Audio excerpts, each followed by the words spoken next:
Students इस topic में हम इनिशियल टूल्स का आगाज़ करेंगे। इनिशियल टूल्स में सबसे पहले ऑटोकैड के अगर हम यहाँ नीचे आ जाएं तो आपको स्टेटस बार के ऊपर सबसे पहले ऑटोकैड के कुछ ड्राइंग कोऑर्डिनेट्स मिलते हैं।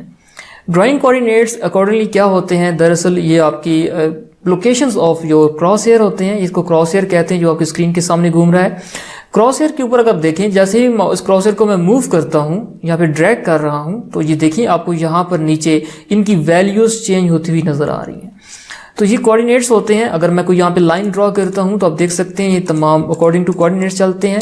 और अगर मैं यहाँ पर कंट्रोल आई कीबोर्ड से प्रेस करूँ या इसके ऊपर हम क्लिक कर दें तो अब देखें ये कोऑर्डिनेट्स को लॉक कर देगा। इसकी शॉर्ट कमांड कंट्रोल आई है। हम कीबोर्ड से कंट्रोल आई प्रेस करते हैं तो नाउ इट्स अनफ्रीज, और दोबारा से फ्रीज करना है तो कंट्रोल आई, ये भी यहाँ पे फ्रीज हो चुके हैं, अनफ्रीज हो चुके हैं। ओके, तो ये होता है स्टूडेंट्स कोऑर्डिनेट सिस्टम। इसके साथ आगे आपको यहाँ पे मॉडल मिलता है। ये सेम इट इज ऐसे ही है, मॉडल और पेपर स्पेस। अगर आपको पेपर स्पेस पे शिफ्ट होना है, मॉडल पे क्लिक कर दें, ये पेपर स्पेस पे शिफ्ट हो जाता है। और दोबारा से आप यहाँ पे पेपर के ऊपर क्लिक करेंगे तो ये दोबारा यहाँ से मॉडल के ऊपर क्लिक करेंगे तो ये मॉडल के ऊपर आ जाएगा। ओके, तो नेक्स्ट स्टूडेंट्स इसके साथ आता है ग्रिड मोड। अभी आप देखिए स्क्रीन के ऊपर कि आपको यहाँ पे बहुत सारी लाइंस नजर आ रही हैं, वर्टिकल और horizontal line. This is a called grid. और ग्रिड को आप अनेबल या डिसेबल कर सकते हैं।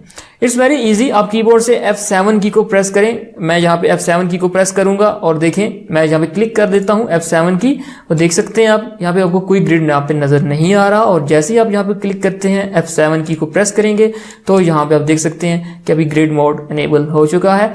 तो ये just for enable and disable के लिए आप यूज करते हैं। और इसके अलावा इसको अगर आप 3D में जब ड्राइंग बनाएंगे तो 3D बनाने के लिए आपको ग्रिड की जरूरत पड़ जाती है, इसलिए हम यहाँ पे at the time of 3D हम जरूर इसको अनेबल करेंगे। नेक्स्ट आता है इसमें स्नैप मोड।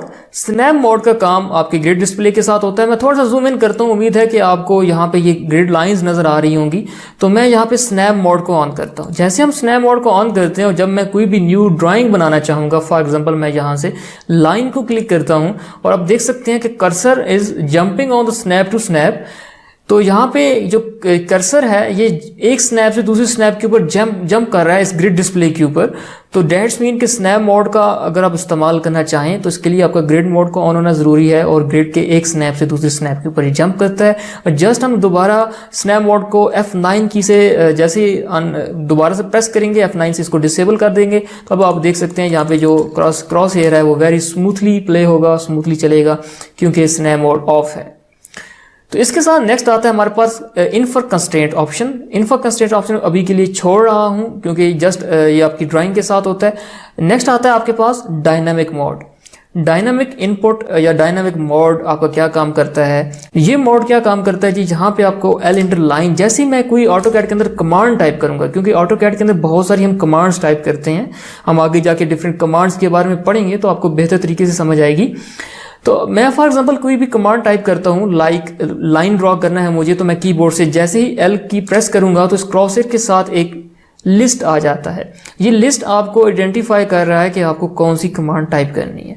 यहाँ से आपके पास लिस्ट आ चुकी है। मैं फॉर एग्जांपल लाइन के लिए मैं एंटर प्रेस करता हूँ, एल एंटर लाइन, तो कह रहा है स्पेसिफाई द फर्स्ट पॉइंट जो क्रॉस हेयर के साथ आपको मिलती है। और मैं क्लिक करके यहाँ पर कोई भी न्यू ड्राइंग जब ड्रॉ कर रहा हूँ तो देख सकते हैं कि आपको यहाँ पर एक जगह पर ये जो आपको हिस्सा नजर आ रहा है जो ब्लूइश है, ये आपको इसका लेंथ नजर आता है इस लाइन का, और साथ में आपको एंगल नजर आ रहा है 45। तो ये इस डायनामिक मोड के ऑन होने की वजह से है। अगर मैं यहाँ पर डायनामिक मोड को ऑफ करता हूँ, इसकी शॉर्ट कमांड F12 है, कीबोर्ड से F12 का की प्रेस करेंगे तो डायनामिक मोड ऑफ हो जाएगा।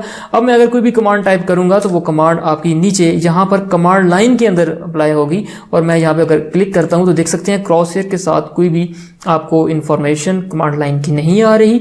और आप यहाँ पे जब भी लाइन ड्रॉ करेंगे आपको क्रॉस हेयर के साथ कुछ भी ऐसी इंफॉर्मेशन नहीं मिलेगी। तो इसलिए आपको इसको हर टाइम ऑन रखना जरूरी है। आप डायनामिक मोड को हमेशा ऑन रखें। इसके साथ लास्ट कमांड और पढ़ा रहा हूं, ortho mode.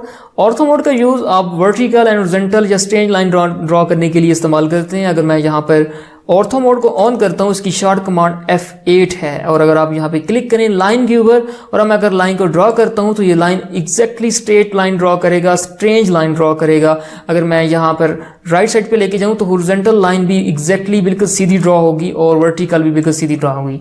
That's mean it's restrict your crosshair to vertical and horizontal. ये बिल्कुल स्ट्रेटली ड्रॉ करता है आपकी लाइन को, कभी भी ये ऑपोजिट डायरेक्शन में या किसी भी स्पेसिफिक एंगल के अंदर मूव नहीं होगा। It's just move on your horizontal and vertical direction. तो this is called ortho mode. इस टॉपिक में आपको मैंने सिंपल एक grid mode on and off करना बताया, दूसरा मैंने आपको स्नैप मोड के बारे में बताया, थर्ड मैंने आपको डायनामिक इनपुट के बारे में बताया। तो इस नेक्स्ट टॉपिक में हम इससे नेक्स्ट 4 कमांडें पढ़ेंगे।